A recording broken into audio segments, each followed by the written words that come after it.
On est reparti pour vous recommander d'excellentes séries. Salut à tous, ici Reg et bienvenue dans le 4e épisode des séries à voir dans sa vie. Série de vidéos où je vous parle justement de ces séries qui sont d'après moi excellentes, qui sont certes pour beaucoup d'entre elles connues, même si d'après les sondages, beaucoup d'entre vous ne les ont pas vues. Comme d'hab, j'essaie de choisir un peu de tout pour tout le monde, voilà, des comédies, des drames et plein de choses un peu différentes. Comme ça, si vous regardez au moins une série de la liste ou si vous vous intéressez à au moins une série, j'aurai bien fait mon travail. Et je vous incite fortement à me donner votre avis dans les commentaires sur les séries en question. Ça motivera peut-être d'autres personnes à les regarder. Et si vous voulez participer au sondage, il suffit de me suivre sur mes réseaux sociaux. Et comme d'habitude, il y aura la série que je vous conseille le plus en fin de vidéo. Mais avant de commencer avec la première série, j'aimerais juste remercier très rapidement le partenaire officiel de cette vidéo, Flexispot. En fait, Flexispot, c'est une marque qui font des bureaux adaptés à tout le monde. Et ils ont vraiment changé ma vie récemment car ça fait 2 semaines que j'utilise un bureau debout. Ils m'ont envoyé un bureau motorisé qui permet de changer la taille à laquelle on veut s'asseoir ou rester debout. Au début, j'avais un peu peur parce que je suis 1m90 et je pensais que le bureau n'allait pas être bon pour ma taille, mais il est même trop grand à sa taille maximum. Et au fait, c'est juste trop plaisant de commencer sa journée en travaillant un peu debout, en s'asseyant l'après-midi, en retravaillant un peu le soir. Vraiment, c'est beaucoup trop bien. Si vous avez l'occasion de vous prendre un bureau assis ou debout, franchement, foncez sur Flexispot. Je mettrai le lien de leur site internet et aussi, vous pouvez chercher justement sur Amazon en tapant Flexispot. C'est des bureaux vraiment abordables et je suis grave content. C'est littéralement un achat qui a changé ma vie et merci à eux de m'avoir envoyé ce bureau, c'est juste trop bien. Donc foncez, je mettrai le lien dans la description et dans le commentaire épinglé. Pour commencer, je vais parler d'une série culte, vraiment une série qui a changé un peu le monde des séries, c'est la série Oz qui raconte l'histoire de prisonniers. L'une des premières grandes séries HBO qui a révolutionné le genre, vous allez suivre plusieurs prisonniers qui vivent dans une prison et justement leurs relations, les drames de la prison et les différents gangs qui s'y situent. Oz, c'est une série qui est sortie en 1997, qui s'est achevée en 2003, qui a 6 saisons. Le showrunner est Tom Fontana et vous n'êtes que 8% à l'avoir vu et c'est pas normal. Quand je dis que Oz a vraiment révolutionné le genre des séries, c'est la vérité. C'est le début où HBO commençait à sortir des séries de malades mentaux. C'est l'une des plus grandes séries car elles ont commencé à cette époque-là à s'adapter au genre du cinéma, donc à avoir de la mise en scène, écrire ça de manière plus sérieuse, avoir des vrais drames et HBO ont été pionniers. C'est une série absolument exceptionnelle pour plein de raisons. Déjà, vous êtes plongé dans cette prison et vous allez découvrir plein de personnages qui sont affiliés à des gangs. C'est la série qui a révélé J.K. Simmons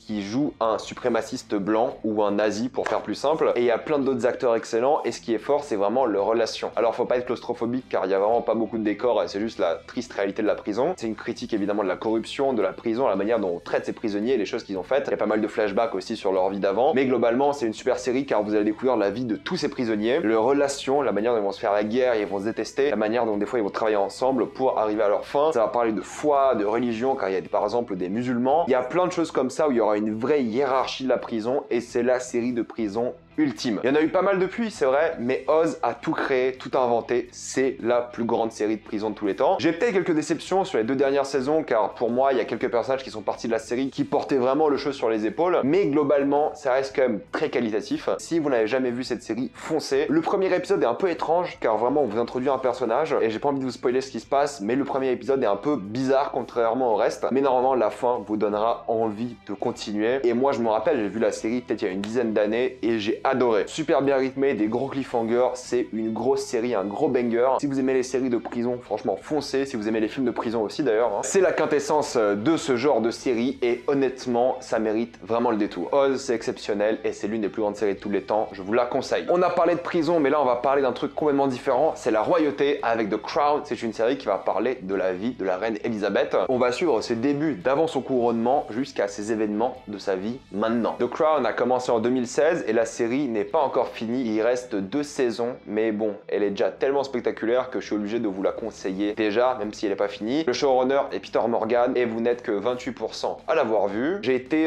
au début pas très fan de la saison 1 parce que qu'est-ce que j'en ai à faire de la vie des gens de la royauté? Ils ont pas des vrais problèmes. Et pour moi, la saison 1 elle a moins bien parce que ça parle trop de la vie de famille et tout, et moi ça m'intéressait pas, mais la fin de la saison 1 et la saison 2 deviennent plus politiques, plus géopolitiques, tu comprends un peu l'importance de la reine. Ça reste de la fiction inspirée de faits réels, c'est c'est vrai, mais c'est super prenant. Les acteurs sont exceptionnels, il n'y a rien à dire, c'est l'une des séries les plus chères de l'histoire. Les décors, la mise en scène, l'élégance de la série, rien à dire, c'est magnifique. C'est l'une des plus grandes séries Netflix, et il y en aura deux des grandes séries Netflix dans cette liste. Mais ce qui est vraiment bien, c'est vraiment la musique, c'est les acteurs, c'est la manière dont en fait t'es à fond dedans, parce que t'aimes vraiment cette histoire de famille royale au final, parce que ça a des vraies conséquences sur le reste. Les relations, c'est important. Ils changent d'acteurs toutes les 2 saisons. 2 premières saisons avec des acteurs, ensuite ils changent car ils vieillissent. 3 et 4 avec d'autres acteurs, et la 5 et 6, ça sera encore d'autres acteurs. Et je pense que ça va être tout simplement exceptionnel. Encore une fois pour la saison 5 et 6. Ils ont tout compris, ils ont du vrai drame, ils jouent beaucoup sur ce qu'on sait de la famille royale. C'est pas pour tout le monde, c'est une série plus lente, plus dramatique, plus théâtrale. Là où la série d'avant était vraiment un peu plus rentre dedans, là c'est complètement différent. Mais honnêtement, si vous aimez ce genre de série vraiment belle, bien filmée, avec des performances de fou, ça peut vraiment vous plaire. Enfin bref, foncez sur The Crown, vous allez adorer. Pour changer un peu de registre, encore une fois, on va partir sur une comédie dans une université américaine avec Community, qui va raconter l'histoire de plusieurs étudiants dans une université bas de gamme, les Community College. C'est là que va se former un groupe de potes qui vont vivre des péripéties incroyables. Community, c'est de 2009 à 2015 sur 6 saisons. Le showrunner est Dan Harmon, que vous connaissez sûrement pour Rick et Morty par exemple. Vous n'êtes que 18% à l'avoir vu et il faut remédier à ça car elle est juste beaucoup trop drôle. Alors, faut un peu prendre son temps pour Community, pour comprendre un peu le délire, pour comprendre un peu l'ambiance de Dan Harmon. Pour ceux qui ont vu Rick et Morty, vous allez tout de suite comprendre ce que c'est Community et vous allez sûrement adorer. Pour moi, Community devient vraiment exceptionnel à partir de l'épisode d'Halloween, dans la première saison. À partir de là, vous accrochez et vous allez tout regarder d'un coup. Je l'ai découverte il y a 2 ans. Elle est disponible sur Prime et sur Netflix en ce moment, je crois. Elle est exceptionnelle pour plusieurs raisons. Déjà, Dan Harmon, il sait très bien écrire des épisodes de série. Cette histoire du cycle du personnage qui est très connu maintenant aujourd'hui en storytelling. Mais ce qui est bien, c'est que du coup, on va prendre un personnage et à chaque épisode, on va le faire développer. Et du coup, au fur et à mesure des saisons, tu développes les personnages, tu nous fais rire en même temps, il y a des bons gros délires, les acteurs s'éclatent. Il y a des épisodes spéciaux, un peu comme dans toutes les sitcoms, mais là, ils ont vraiment des trucs de fou. Je pense surtout aux épisodes de Paintball. Mais ils en ont plein qui sont dans des délires vraiment dingues et qui sont extrêmement mémorables. Et ça fait partie de ces séries vraiment qui n'ont pas eu le succès en France car elles n'ont jamais été diffusées à la télévision, je crois. Et maintenant, avec les services de streaming, peut-être ont droit à une seconde chance. Et je pense aujourd'hui que ça fait partie des sitcoms les plus intéressantes. Il y a un vrai travail de mise en scène. C'est comme ça que certaines personnes ont été connues, les frères Russo par exemple. Il y a des vraies idées. Vraiment, c'est une série extrêmement créative, originale. Et même si elle baisse aussi en qualité à cause de plusieurs problèmes qu'ont eu le créateur et le studio, il y a Donald Glover qui est parti au bout de la 4e saison. Il y a eu quelques problèmes, c'est vrai, et du coup, il n'y a pas eu la série parfaite. Et je trouve que ce Community baisse quand même en qualité, mais les 3 premières saisons sont des masterclass. Après, ça reste bien, il y a quand même des bons moments, mais c'est vrai que bon, la 4 et 5, il y a quelques faiblesses, mais globalement, ils ont bien compris ce que c'était une vraie sitcom, drôle, inventive, créative, originale, vraiment géniale. C'est un super moment pour tout le monde et je vous la conseille énormément. Vous allez sûrement vous éclater devant, mais attendez l'épisode d'Halloween, c'est là que tout change, mais ça vaut le détour. Croyez-moi, ça fait partie de mes sitcoms préférés avec Scrubs et The Office. Pour moi, c'est le podium et les 3 sont spectaculaires. Et pour finir, la série que je vous conseille le plus, vous l'avez vu dans la miniature, c'est évidemment Dark, l'histoire d'un enfant qui va disparaître et toute la ville sera à sa recherche. Et c'est là que vont s'entremêler des histoires de voyage dans le temps et de fiction qui sont complètement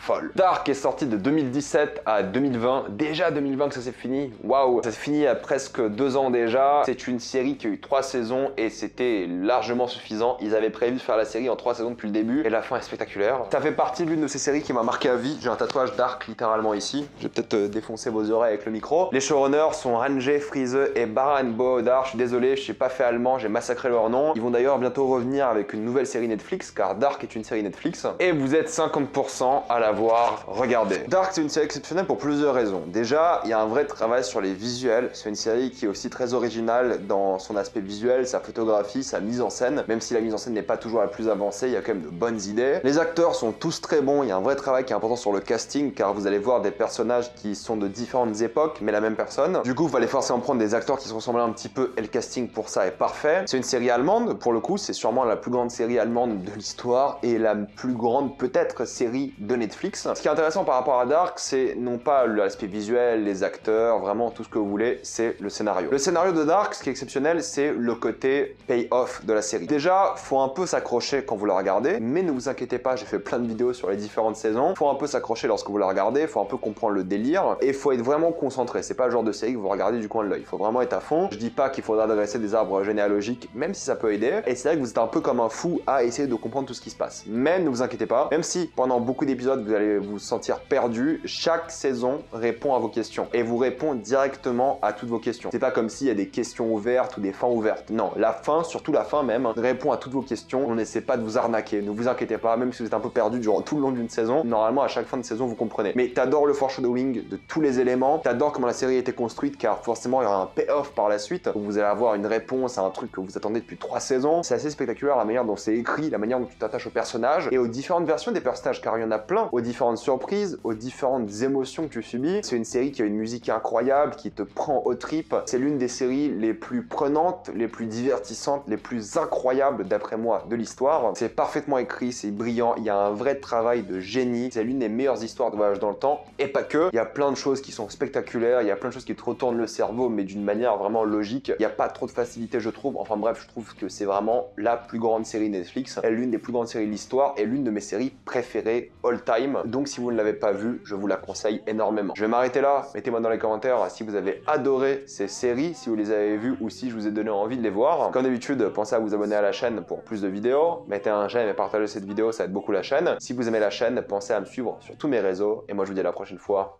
Salut à tous.